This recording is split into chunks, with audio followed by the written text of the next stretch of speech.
भारतीय सेना के इतिहास में कुछ नाम ऐसे हैं जो न केवल सैन्य और वीरता के प्रतीक हैं बल्कि एक युग को परिभाषित करते हैं। इनमें से फील्ड मार्शल सैम मानेकशॉ का नाम स्वर्ण अक्षरों में दर्ज है।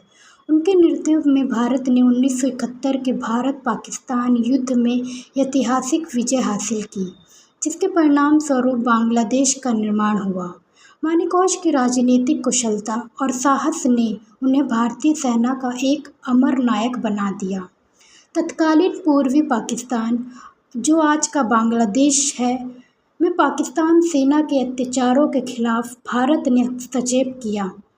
मानेकशॉ ने न केवल सैन्य राजनीति तैयार की, बल्कि सरकार को समयपूर्ण युद्ध शुरू करने से रोका, ताकि सेना पूरी तरह से तैयार हो सके। उनकी यह दूरदर्शिता निर्णायक साबित हुई। मात्र 13 दिनों में भारतीय सेना ने ढाका पर कब्जा कर लिया और 93,000 पाकिस्तानी सैनिकों ने आत्मसमर्पण किया। यह युद्ध न केवल भारत की सैन्य शक्ति का प्रदर्शन था, बल्कि मानेकशॉ की रणनीतिक प्रतिभा का प्रमाण था। मानेकशॉ और इंदिरा गांधी से जुड़े मशहूर किस्से इतिहास के पन्नों में दर्ज है। एक कहानी यह प्रचलित है कि 27 अप्रैल 1971 को इंदिरा गांधी ने पूर्वी पाकिस्तान, जो कि अब बांग्लादेश के नाम से जाना जाता है, में बढ़ते संकट और शरणार्थी समस्या पर चर्चा के लिए आपात बैठक बुलाई थी। उस समय पूर्वी पाकिस्तान में पाकिस्तानी सेना का दमन और बांग्लादेश मुक्ति संग्राम के कारण लाखों शरणार्थी भारत आ रहे थे, जिससे भारत पर भारी दबाव था। इंदिरा गांधी ने इस संकट को हल करने के लिए भारतीय सेना से तत्काल हस्तक्षेप की बात कही। हालांकि मानेकशॉ ने इसका कड़ा निंदा किया। उन्होंने स्पष्ट कहा कि सेना अभी युद्ध के लिए तैयार नहीं है, क्योंकि पर्याप्त सेना तैयारी, हथियार और रसद की कमी थी।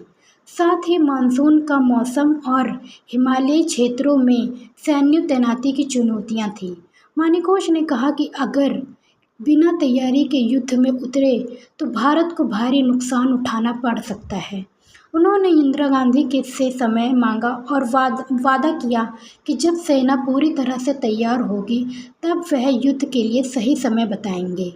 मानेकशॉ की इस बात से इंदिरा गांधी को प्रभावित किया और वह उनकी बात मान गई। मानेकशॉ ने बाद में सेना को तैयार किया और दिसंबर 1971 में भारत ने युद्ध शुरू किया, जिसके परिणाम स्वरूप बांग्लादेश का निर्माण हुआ। यह घटना मानेकशॉ की रणनीतिक बुद्धिमत्ता और नेतृत्व का एक शानदार उदाहरण है। मानेकशॉ का व्यक्तित्व उसकी सादगी के लिए जाना जाता है। वह सैनिकों के बीच सैम बहादुर के रूप में लोकप्रिय थे। उसकी नेतृत्व शैली में अनुशासन के साथ साथ मानवता भी थी। वह सैनिकों की समस्या को समझते थे और उनके